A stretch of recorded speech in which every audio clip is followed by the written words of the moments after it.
I know. Quite late to the party. By now you have probably seen like 50 videos about this watch. So why now?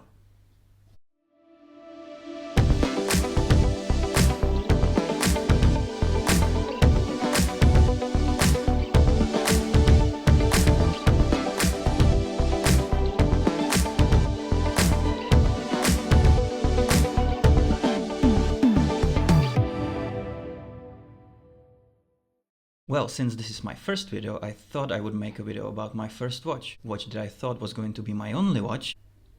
Yeah, it wasn't.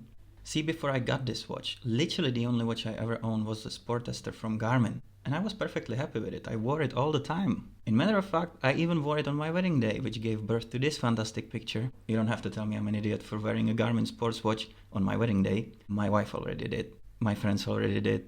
The photographer did it also. Seeing the picture every day because it hangs in our bedroom made me kind of think like, dude, maybe now you're adult enough to get a like proper watch, for exactly these kind of occasions. What if this wasn't your only wedding? So maybe it was a time to get like one real watch. One. Totally, who would need more? So I set up like a reasonable budget of 200 euros, went to the place of ultimate wisdom, the YouTube, and typed in the best possible watch for about 200 euros. After the initial shock of how many videos there were, I quickly realized that one particular model came up quite often. This one. The Orient Kamasu. The price was right, I really liked the way it looked, it had awesome reviews, I was kinda convinced. Well, I was kinda convinced after watching like 50 videos. Since this was going to be my only watch, I wanted to of course have the entire experience. So off I went to a local store where I knew they had it. I could see the watch and try it on in all back then available colors, out of which I thought I was going to get the burgundy red one, which looks freaking stunning. But in person I actually fell in love with the black one. I said I liked it, I said I wanted it. They told me 360 euros. I said thank you, went home and ordered it online for 220. I'm cheap. So why to make video about this watch now? Two reasons mainly. First of all, I really think this watch is just as relevant now in 2024 as it was a couple of years ago. Maybe even more so now because you can find the watch for really good deals and the new models are more expensive. The second reason might sound a bit weird, but after watching all those watch reviews back then, I don't really know how to explain it, but it kind of feels like all those guys recommended the watch as like, yeah, like the specs are right for the money. You never really get to see this watch in those state of the collection videos at the end of the year. You never really get to see this watch in those travel videos. It kind of feels like nobody really kept the watch after recommending it to you. Everyone dismisses this watch as sort of a vanilla. It doesn't really get appreciated. See, I think this watch deserves a lot more praise for what it actually is. For a really underrated design, not just a good value for money. And definitely not vanilla. In my opinion, this watch is simply gorgeous. So don't think about this as a review in its normal sense, because obviously I'm biased, but more of a testament, long-term review, and the entire experience I had with this watch over the last couple of years. The watch came in this simple box, which looks kinda cool with this metal plating above, but it's nothing fancy, but serves the purpose. You don't really buy the watch for the box, come on. It wouldn't be completely fair to talk about finishing on this particular piece because, it's been through a lot, and I mean a lot. I almost didn't take it off my wrist when I got it. I wore it all the time and for everything. Gym, beach, hiking, traveling, motorbike, and the worst thing, I even tried to brush and then high polish the sides again. Yeah, don't do it. That was a really stupid idea. But objectively speaking, I think the finishing is really okay for the price. It's sort of classical. High polished sides, brushed tops. It still looks good after a couple of years of abuse. Probably the reason why the watch was recommended so much back then was the crystal. Now, do you see any scratches on it? Right, you don't. That's because it's a flat piece of sapphire crystal. And it's gorgeous. It looks exactly the same now as it did when I opened the box. The case back is screwed down, helping to achieve 200 meters of water resistance. It's pretty simple, with this logo in the middle and the brief specs around. Also, this was high polish when I got it. Yeah, I brushed it too. That was stupid, don't do it. The watch is powered by an in-house 3Hz caliper F6922 with all the good stuff. Hacking, hand winding, it's got a day-date complication, 41 hours of power reserve, and stated tolerances are, those typical plus or minus 15 seconds a day. But I gotta say, even after a couple of years of abuse, this watch is actually one of the better ones I have when it comes to accuracy. Normally runs like plus 4 seconds a day. So you all know the dimensions, so I quickly pop them up on the screen. But just quickly, 41 millimeters in diameter, 13 millimeters thick, 47 lug to lug, 22 millimeters lug width. The supplied bracelet tapers from 22 millimeter down to 20 at the clasp. I think the dimensions hit really the sweet spot for most wrist sizes, for the most part, and I'll get to it. Which brings me to the bracelet and the part I don't really like. The brighter among you may have already noticed that I don't wear the watch on the supplied bracelet. If you have watched all the other reviews like I did, you know that all suggest that the bracelet is pretty much bad, leaves a lot to desire, as some would say. They're alright. Look, it's not as bad as everyone tells you. It's perfectly serviceable bracelet. I actually wore it for a really long time. Yes, the end links are hollow, but they fit very well. Yes, the clasp is only press, but it's nicely finished and it feels very secure. All those things weren't actually the problem for me. I could live with hollow end links and press clasp.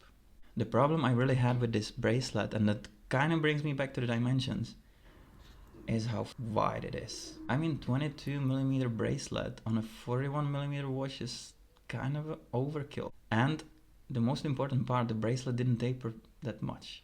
It just felt like a big chunk of steel that kind of overpowered the watch, you know? It didn't really leave the watch head to shine, to do its thing. It was just blending in a massive chunk of steel. So of course I experimented over the years with a couple of different straps and bracelets. To be fair, the watch looks good on most of the things you put it on. But I don't know, to me the sweet spot was this rubber strap. It just feels right. The simple black rubber strap beautifully complements the dial. Call me boring, but you cannot beat the classic.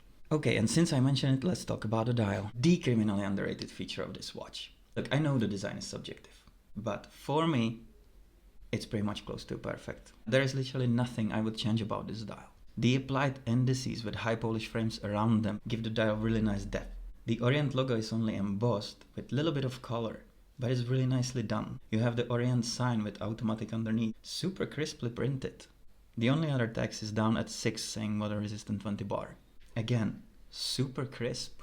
I mean, just look at it. Dial is simply not overdone, overcomplicated. It's got a space to breathe, if it makes sense. You got a day-date complication at a 3, again with a high polish frame around it, which kind of makes it blend in with the rest of the indices. The handset is another criminally underrated feature of this watch. Now that I have a comparison to quite a few other watches, let's say, this is again pretty much close to perfect. Minute hand reaches all the way out to the minute track. The arrow-shaped outer hand is immediately distinguishable from the minute hand. The watch is insanely legible. The second hand in this color variant has a red tip, and it's pretty simple, you might say, but in a good sophisticated way, in a very classic way. It's high polish, really high contrast against the black dial. And the dial itself is just nuts made. It's got a sunburst dial that somehow manages to look completely different depending where you are or what light you expose it to. When you're indoor, it at occasion looks almost matte black, and when you go out you just go ooh. Sometimes it's just slightly shimmer, sometimes it makes the sunburst effects really strong, and probably my favorite, when you walk out in the night and it reflects the night lamps. That's just poof, it never gets old. The dive time bezel is 120 clicks, unidirectional, aluminum insert and matte. Thanks God it's matte. I'm just not a fan of glossy bezels. It is perfectly aligned. The action was good, nice and clear clicks. The only criticism might go to the edge because it's at occasions not that easy to get a grip on. Yeah, sounds good. I didn't know, or rather, I couldn't appreciate how good the lume was when I bought the watch because simply there was no comparison. Now, after a couple of years of watch collecting and let's just call it reasonable amount of watches going through my hands, I can clearly say, dude, this lume is awesome. It doesn't have that wow initial burst effect when you turn off the lights like some other watches do. It glows and it never fades. I recently had a newborn and I have to wake up a couple of times a night, and this watch just doesn't disappoint no matter what time you look at it. At 3 o'clock in the morning, boom, it's still there. It just doesn't fade. I don't know how they did it, but it works. And it quickly became a benchmark for me. Until this day, I think there is only one other watch that beats it for me, and that's my Citizen Pro Master, because that not only doesn't fade, but also does that initial wow burst effect when you turn off the lights. That's for another video though. Okay, by now it's probably very obvious that I really like this watch, and you might be thinking that I'm too biased. And you got damn right I am. but it's not all perfect. I haven't talked about the crown yet, right? Yeah, that's because that's another part that is not that great about this watch. It's not that bad that it should set you off from buying the watch in the first place, just reasonably bad. The crown kind of looks good. It's signed, it's protected by the crown guards that gives this submariner vibe. The problem for me is not the action of the crown as well, it's just small. Despite what they say, size does matter. Sometimes. If you make a small crown, fine, but you gotta make it grippy. It wouldn't be such a problem if it really was your only watch, but we all know it wouldn't. Allow me to elaborate. I have brought 3 other watches from my collection to compare it to. This is a cracking watch from my collection. It's the Citizen Fujitsubo. The crown is small, but it's super grippy. Hence, it's pleasure to use. This is another Citizen from my collection, the ProMaster Diver. The crown is not grippy, it's actually glossy finish just like Kamasu's, but it's giant. You can get a good grip on it. Plus this watch is quartz, so you don't really have to use it all that often. And then, the undisputed king of crowns in my collection. That's the Forteller Cambrian. This crown is not only big, it's super grippy too. It is an absolute pleasure to use.